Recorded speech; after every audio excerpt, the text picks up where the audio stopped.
Welcome to new TV Telugu.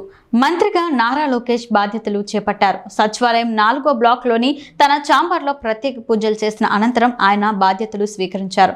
Mega డిఎస్సికి సంబంధించిన ఫైల్పై లోకేష్ తొలి సంతకం చేశారు. 16,347 పోస్టుల భర్తీకి విధి విధానాలను కేబినెట్ ముందు పెట్టే ఫైల్పై ఆయన సంతకం పెట్టారు. ఆంధ్రప్రదేశ్ మానవ వనరులు, ఐటీ, విద్యాశాఖల మంత్రిగా నారా లోకేష్ బాధ్యతలు స్వీకరించారు. వెలగపూడి సచివాలయంలో నిరాడంబరంగా బాధ్యతలు చేపట్టారు. ముందుగా వేద పండితుల మంత్రోచ్చారణల నడుమ సచివాలయంలోని తన ఛాంబర్లోకి అడుగుపెట్టిన లోకేష్ 4వ బ్లాక్ ఫస్ట్ ఫ్లోర్లో రూమ్ నెంబర్ 208లో ప్రత్యేక పూజలు నిర్వహించి మంత్రిగా బాధ్యతలు స్వీకరించారు.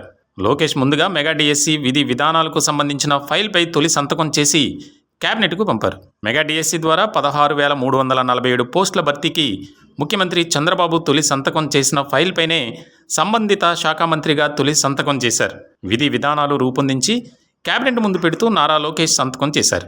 మంత్రిగా బాధ్యతలు స్వీకరించిన నారా లోకేష్ను పలువురు విద్యార్థి, ఉపాధ్యాయ సంఘ నాయకులు అభినందనలు తెలిపారు.